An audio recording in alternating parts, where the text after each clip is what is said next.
Welcome to the Thomas Jefferson Unitarian Church. I am Jane Gross, a member of the Board of Trustees. We're glad you are with us today. Ours is a community with open hearts. We welcome you however you look, whatever you believe, and wherever you came from. Ours is a community with inquiring minds. We will not tell you what you must believe. We will help you find answers to the big questions in life and support you as you explore. Ours is a community with helping hands. We believe that we must act on our beliefs and help people in trouble. Our congregation works to make the world a special place for everyone. Please join us for coffee chat after the service. Just stay on this Zoom call and we'll begin after a short break. Now I have some announcements. Join us for coffee chats Monday through Thursday from 9 till 9:30 and happy hour on Fridays at 5 o'clock. The links are on our website, and we're always happy to see a new face. This Wednesday, Debbie Sublett will be talking about TJ's Kenyan Education and AIDS program, a program in place since 2004, and its unique challenges during the pandemic. Attention, friends of TJ's Open Campus. The Adult Religious Education Committee is in the process of planning Open Campus for winter 2021 Open Campus. Are you willing to facilitate a class? An Open Campus class could be a single session on a single evening or extend over a period of up to 8 weeks. The deadline for proposals for winter 2021 is November 12. If you wish to facilitate a class and would like to submit a specific proposal, please contact Alan Godsafe. Feed Louisville is collecting supplies for homeless folks in the Louisville Metro. You can drop off gently used coats, blankets, tents, and sleeping bags Monday through Friday, 10 a.m. to 3 p.m. at the coat closet just inside the front door. That's all for today. Enjoy the service. This is the Black Experience today. This is our program today. We'll begin with the chalice lighting. If you will all say it with me. Here today, as we honor our ancient ancestors, listening today to the song and word, may we learn love first, drawn from the love of our mothers and fathers, transformed by the experience of unity we see, feel, and desire to see around us, learning not only why, but how. May we change our world, so it softens and does not split apart.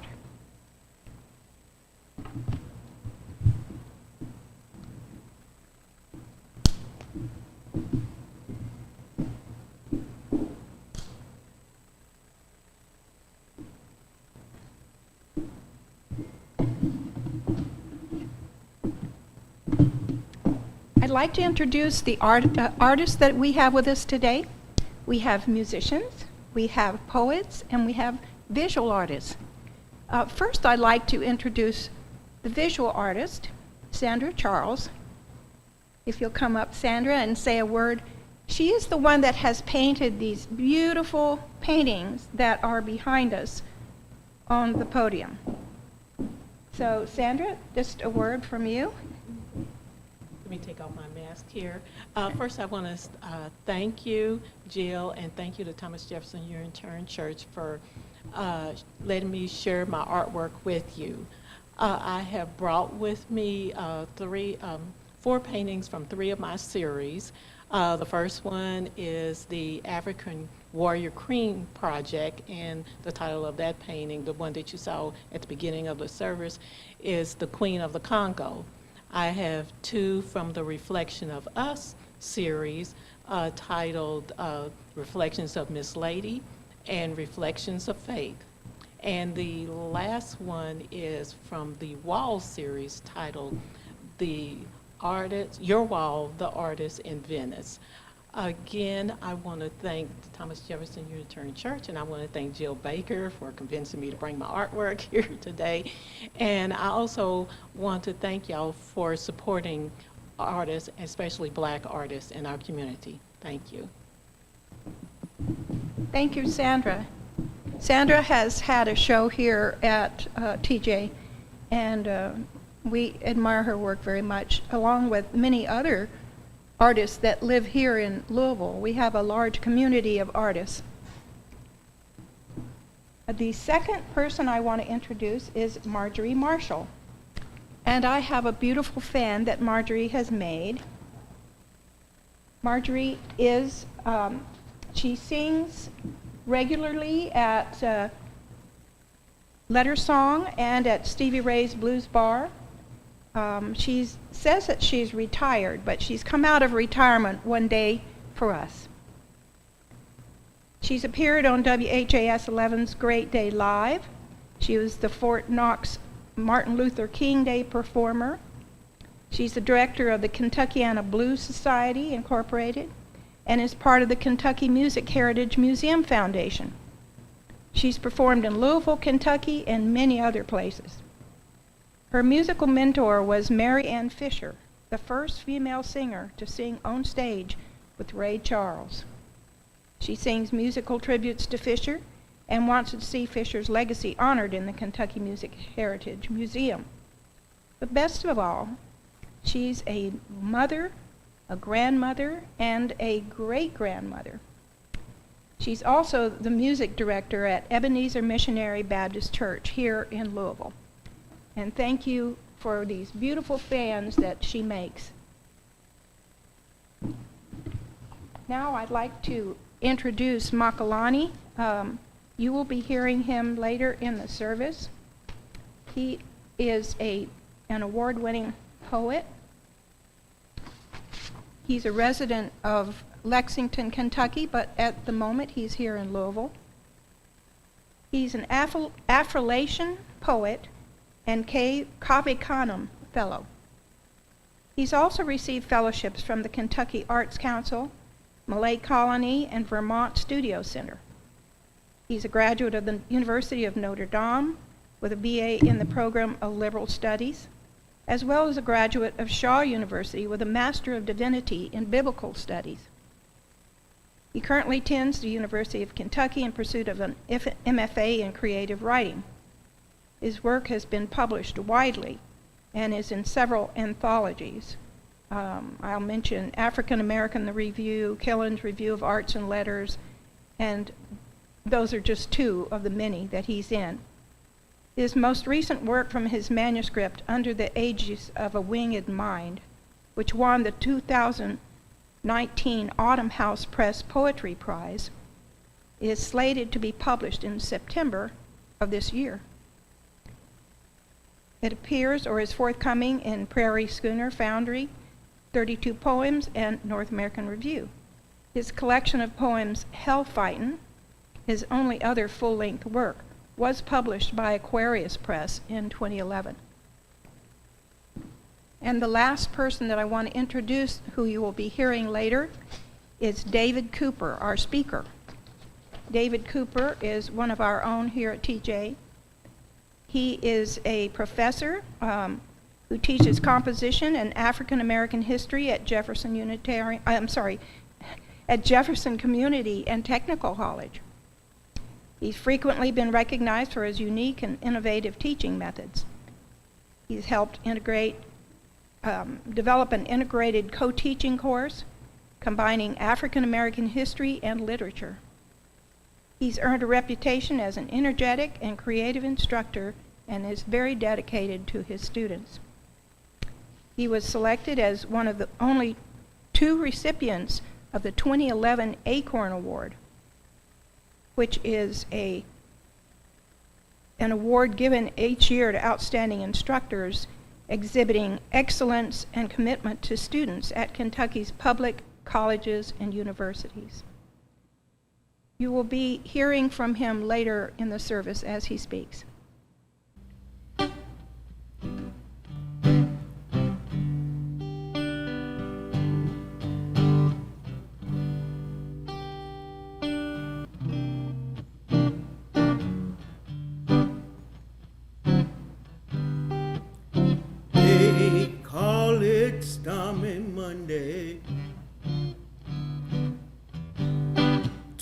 Tuesday's just as bad.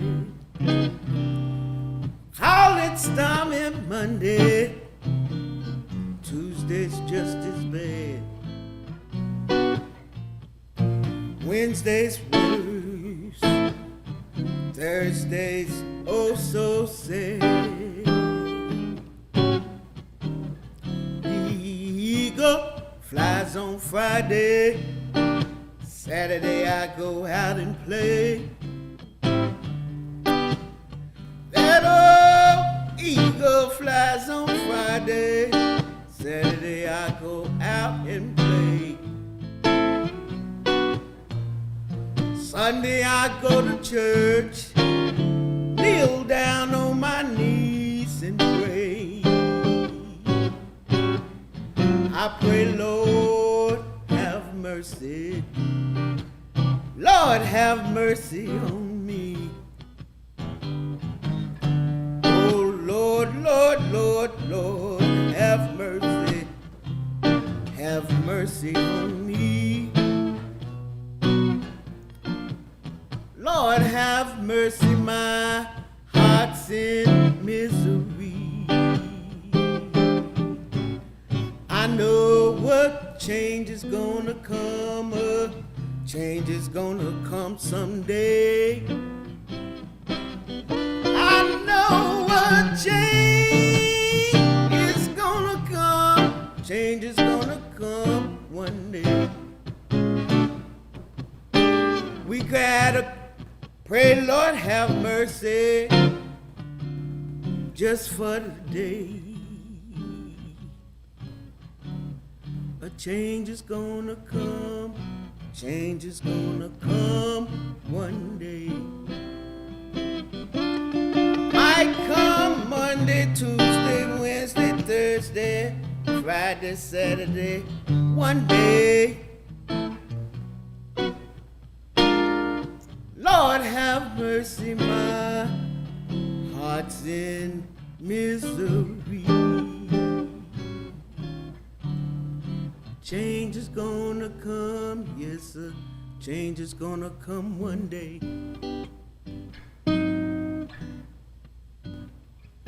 Change is gonna come, yes sir, change gonna come one day.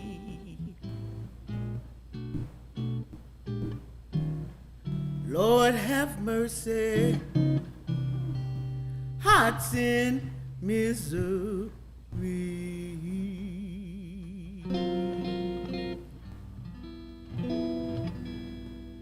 Good morning, everyone. I have decided to title this talk, Why Am I So Black and Blue? In 1929, Fats Waller wrote a song called Why Am I So Black and Blue? My Only Sin Is in My Skin. And this song is also in one of my favorite novels, Invisible Man by Ralph Ellison. And so this will be a theme that I will return to. But again, my only sin is in my skin. This morning, I want to talk to you about being Black in America. And while I cannot tell you the entire history and richness of Black culture, some of it has been exhibited by these wonderful guest artists that we have today. Black culture includes music, art, literature, dance, clothing, folklore, cuisine, and swag. But I can perhaps shed some light on the issue of race and racism in America. Racism is that 500-pound gorilla that's in the living room that many white and even some Black people choose to ignore. However, most Black people cannot ignore racism even if they try. Racism is a monster like the mythological Hydra. It has many heads. These heads are banking, education, religion, healthcare, and especially the criminal justice system. Racism in the United States of America is both systemic and institutional. One head of the hydra is this criminal justice system.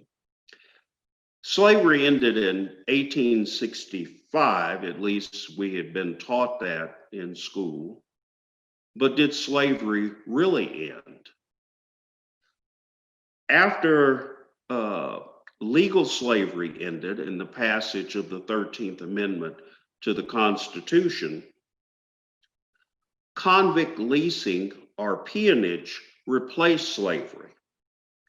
Vagrancy laws were passed in many southern states that made it illegal for Black people to congregate, lauder, not have any money, not have proof of employment, and for being a vagrant, you could be sent to prison.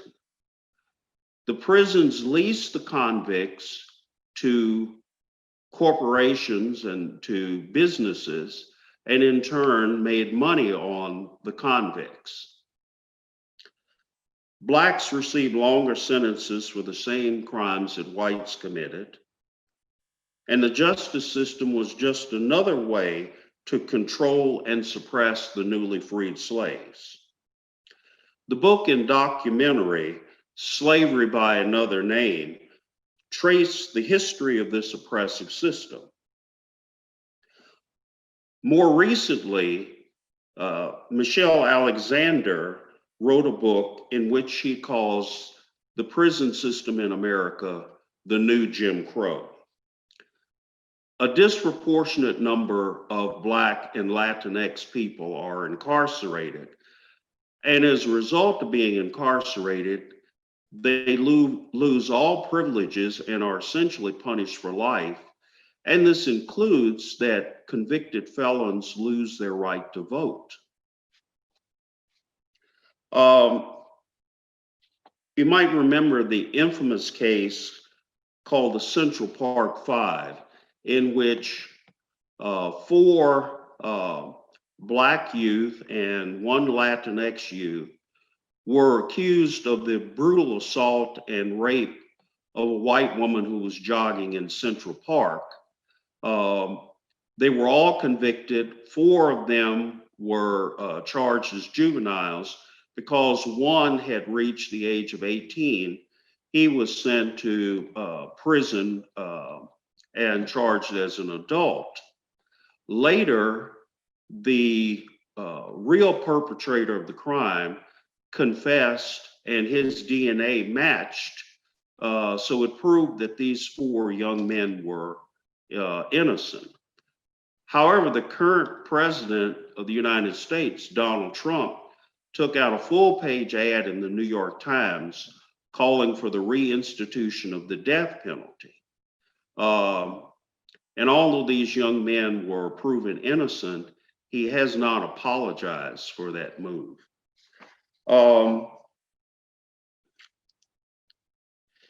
This particular case is covered in a powerful docudrama by the director Ava DuVernay, and it's titled When They See Us. And I recommend that if you haven't seen this, that all of you should at some point watch this. I think it's on Netflix.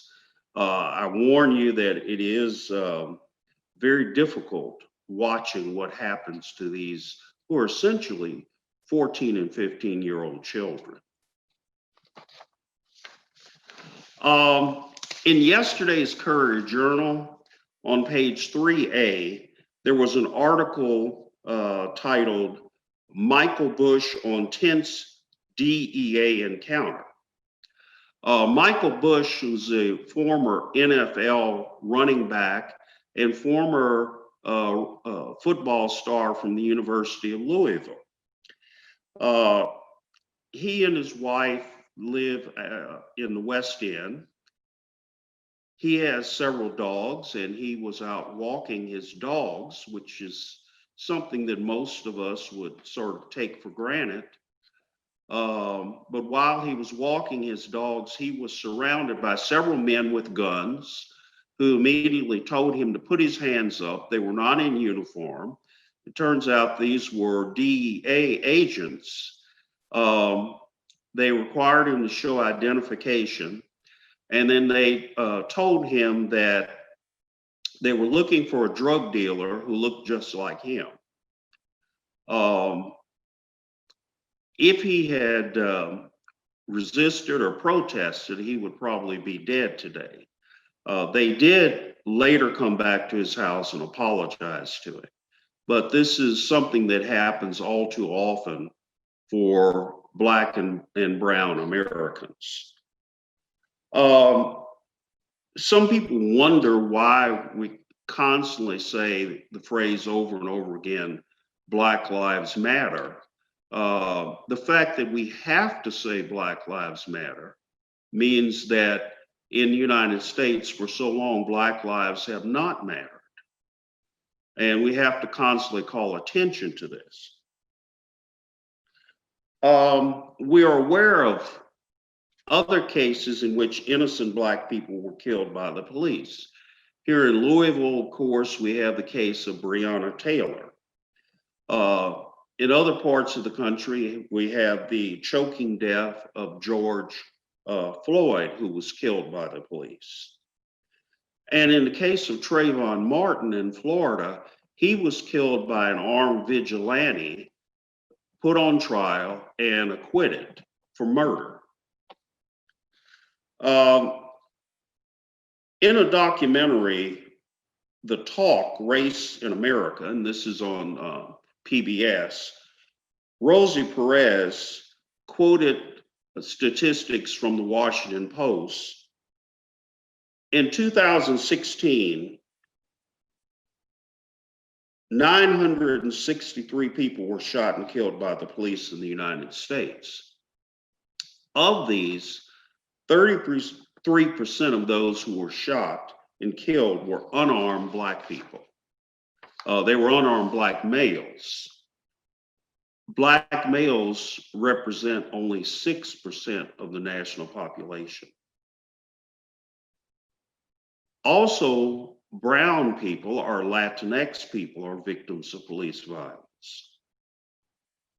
In another quote from the Washington Post, in 2016, 42% of the 138 people killed by in the state of California, brown matter, do they? My only sin is in my skin. And there's so much truth to that song. Being Black or brown in America is a crime punishable by death. Going back to slavery, which is one of America's original sins, special laws for Blacks were instituted called slave codes or Black codes. These laws were designed to control slaves, and every Black person was presumed to be a slave. Free Black people had to carry papers or free papers to prove that they were free. Some of the provisions of the slave codes were that slaves could not testify against white people in court, although they could testify against other Black people, slave or free. Slaves could not own property. Slaves could not leave their master's estate without a pass. Slaves could not congregate in groups of 3 or 4. Slaves could not enter into contracts, and they could not marry without the master's permission.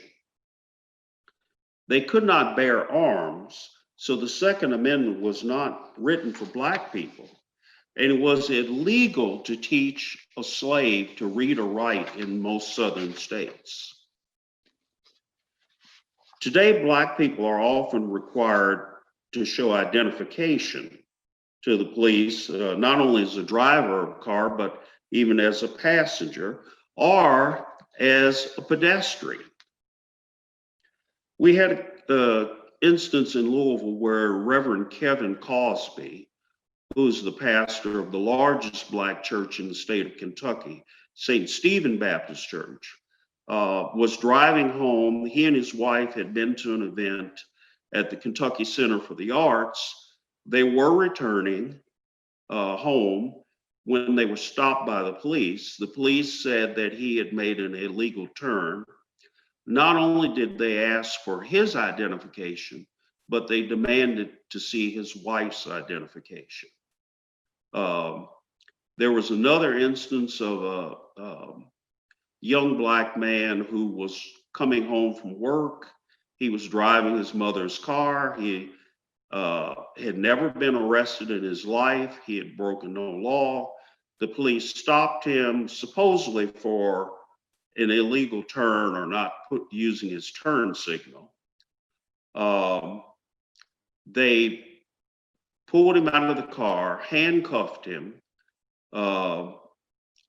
had police dogs to sniff out the car. They found no drugs, no weapons. And of course, his mother happened to work for corrections. His mother showed up and she asked the officers why they had stopped her son. And they said this was a routine practice in that area.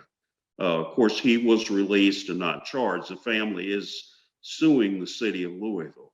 But these are common occurrences for people of color in America.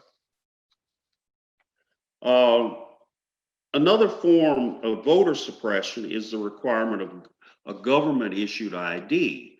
Now, I know for many of us, we simply use our driver's license when we go to the polling place. But for poor people who do not own cars, you wouldn't have a driver's license if you don't own a car. So this creates another barrier for people to vote, and it's another means of voter suppression. Still, another form of voter suppression is that even when people have served their time in prison and they're released, in many states, they do not get their voting rights back. And they often have to jump through a lot of hoops to get their voting rights back. In the state of Florida, for example, convicted felons were allowed to get their voting rights back, but if they had any outstanding fines, they had to pay those fines. Well, a number of celebrities, including LeBron James, offered to pay the fines, but the problem is some of them owed fines in more than one county and it was difficult even to find the place to pay. And the purpose of this, of course, is to prevent Blacks from voting. The thinking is that Blacks are going to vote for the Democrats, and so this is a way to eliminate voters. In the 1960s, or prior to the 1960s in the South, there were many techniques that were used to keep Blacks from voting. Among those were poll taxes. You had to pay an annual tax, and if you hadn't paid taxes in years, these taxes were retroactive. And for poor people, this prevented people from being able to vote. Another one was a literacy test. And the literacy tests were designed really only for Black people. There was one Black university professor who failed the literacy test because he could not read Chinese. Third form of preventing Blacks from voting in the South was what was known as the grandfather clause. You could only vote if your grandfather had voted in the election of 1866 or prior to that. Well, since slavery ended in 1865, very few Blacks had grandfathers who had voted. And many of these methods of voter suppression have continued. In Texas at Prairie View A&M University, which is a historically Black college, the students there have not been allowed to vote if they're showing their student IDs. They were told that their student IDs, photo IDs, were not sufficient identification to vote. You probably remember the incident of the renowned Harvard scholar, Dr. Henry Louis Gates Jr. He had come back from an international trip. He was, of course, tired, probably jet lagged, and he couldn't find the key to his house, his door. So he broke into his own house. A neighbor called the police, and the police demanded that he show identification in his own house. In this particular case, he wasn't having it. He refused, and of course, he was arrested. This case got national news coverage, and President Obama invited both Professor Gates and the officer to the White House for beer as a way to try to mediate the situation.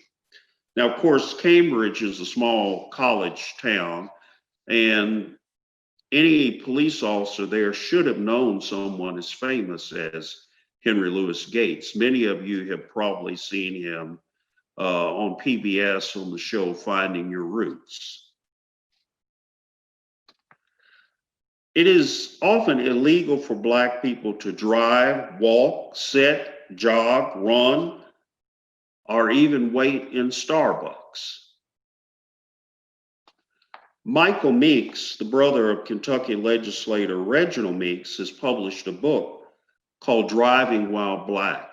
And in this book, he gives incidents of even Black judges and Black four-star generals in uniform being stopped by the police.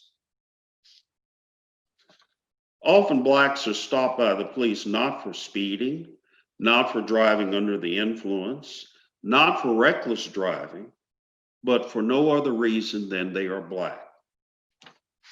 A friend of mine who is a CPA bought a Lexus, and within a month he had been stopped by the police several times. Then they always asked him, number one, was this really his car? Or how could he afford a Lexus? Another man that I know who is a law professor at the University of Louisville was in the alley behind his house cleaning up when the police showed up and demanded that he show identification.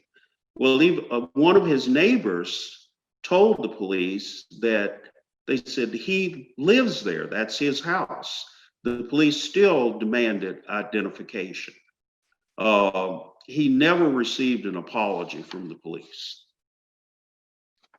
These are some of the day-to-day stressors, day-to-day insults that go with being a Black person in America. So again, we could say, what did we do to be so Black and blue? When Rudy Giuliani was mayor of New York City, he implemented a stop and frisk law. This meant that a person walking down the street, on a public street, doing nothing wrong could be stopped by the police and searched for no reason. It seems to be a violation of the Fourth Amendment, but it was held to be legal. According to the New York Police Department's annual reports, in 2011, there were 685,724 police stops, and these were recorded. Of these, over 605,000 of the people stopped were innocent. That's about 88%. So you can see this was not a very effective policing tool. Of the 605,000 stopped, over 350,000 of the people stopped were Black. Over 200,000 of the people stopped were Latinx. Meanwhile, only 61,000 or 9% of the people that were stopped were white. And it's obvious that this was racial profiling and harassment. And again, people sometimes wonder, well, why is it that Black people or brown people distrust the police? Finally, I want to close with something that Black families call the talk. Many times parents talk to their children about sexuality, the so-called birds and the bees, but Black parents have to have the talk with their children. When my son and daughter became the age to drive and they had gotten their driver's licenses, I had to explain to them what to do if they were ever stopped by the police. Put your hands on the steering wheel, don't talk back to them, don't make any fast moves, show them your driver's license, your registration, and proof of insurance. With any kind of misstep, a person of color will be shot and killed by the police.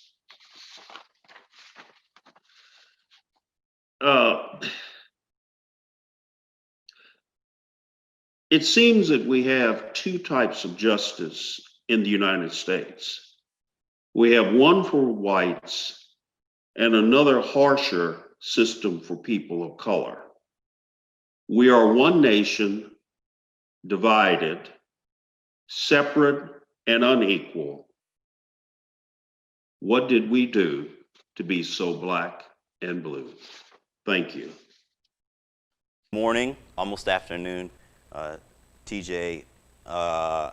This first poem I want to read is titled Post-Racial. It's in the form of a dictionary reference. So imagine in your mind looking at a dictionary definition, and that's the way this poem is written out. There are seven parts of the definition.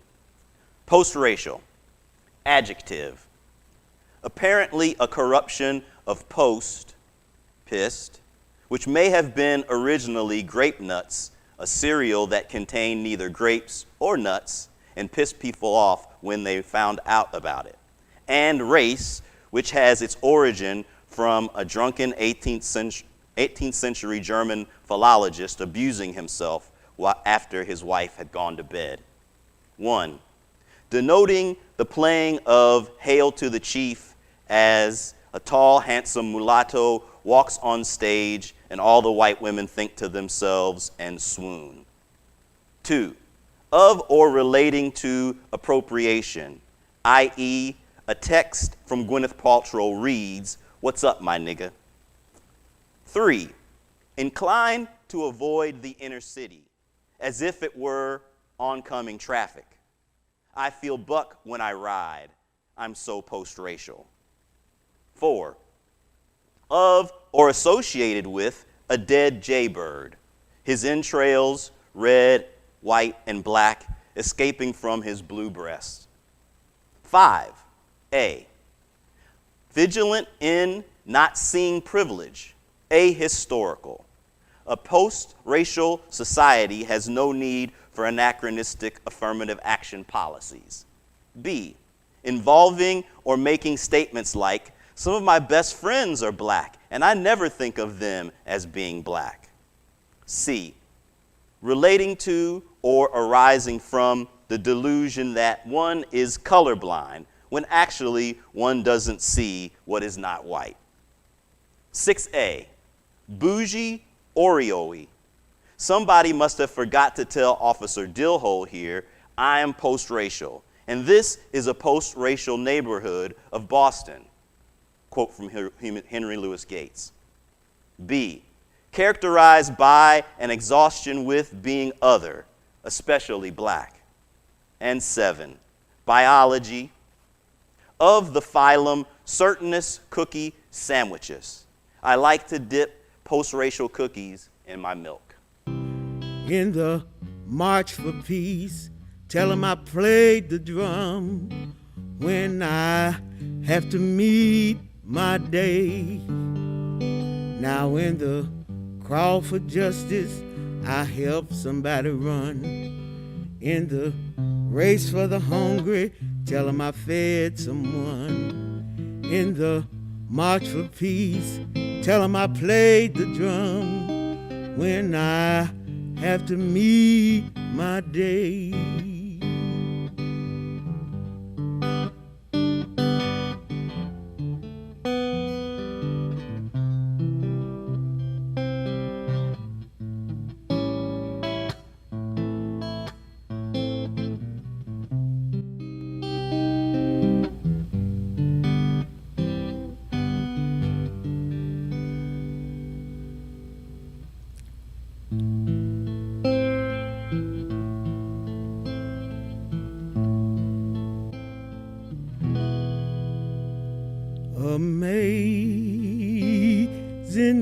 grace, how sweet the sound that saved a wretch like me. I once was lost, but now I'm found. Was blind, but now I see. 'Twas grace that taught my heart to fear, and grace my fear relieved. How precious did that grace appear the hour I first believed. Through many dangers, toils, and snares, I have already come. 'Twas grace that taught me safe thus far, and grace will lead me home. Amazing grace, how sweet the sound that saved a wretch like me. I once was lost, but now I'm found. Was blind, but now I see. Was blind, but now I see.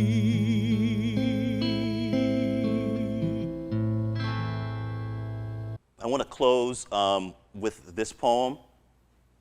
It's titled Le Fête, French for celebration. In the midst of this song, I will be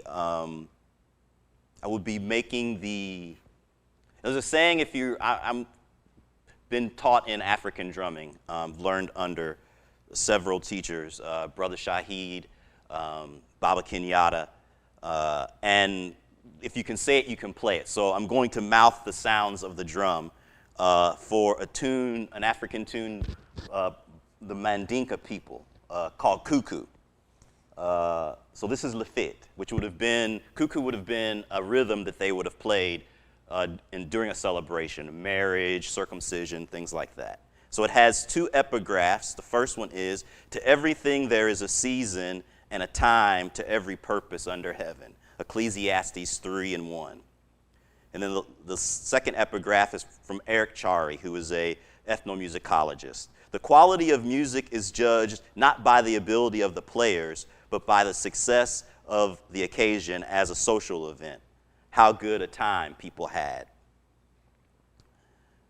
The signal, a breakbeat, dook-a-doo, dook-a-doo, cack-a-cack, collects a chorus through all the calluses and dust, sienna in motion.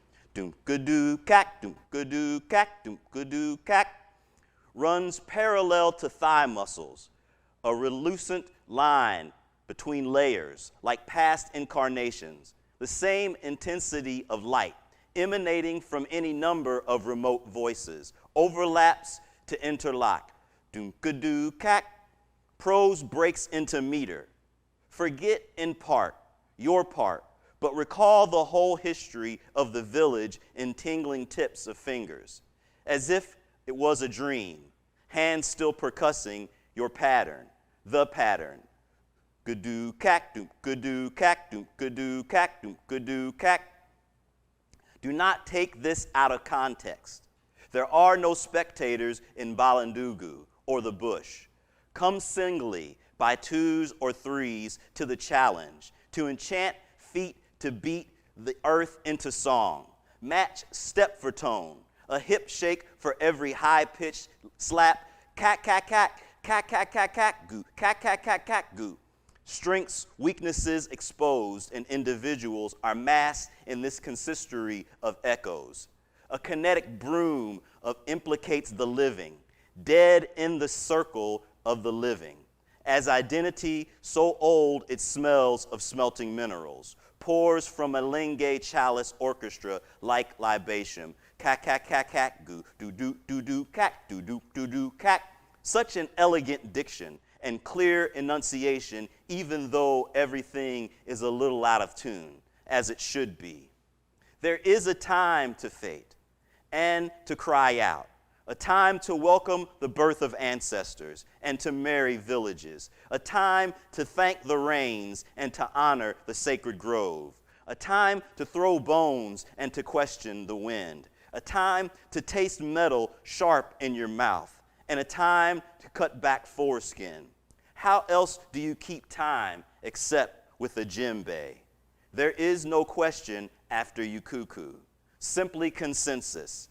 There are drummers and everybody else awakens to the dance. Doom-ka-doo, cack, doom-ka-doo, cack, doom-ka-doo, cack, doom-ka-doo, cack, cack, cack, cack, cack, cack, cack, cack, cack, cack, cack, doom-ka-doo, doom-ka-doo, cack, cack, cack. Thank you. Thank you. That was fabulous. Everyone, thank you very much for being here. I'm going to turn the chalice off, blow the chalice light out and quoting just the lyrics from Closing Time. Closing time, open all the doors and let you out into the world. Closing time, turn all of the lights on. So gather up your jackets, move it to the exits. I hope you have found a friend. Closing time, every new beginning comes from some other beginning's end.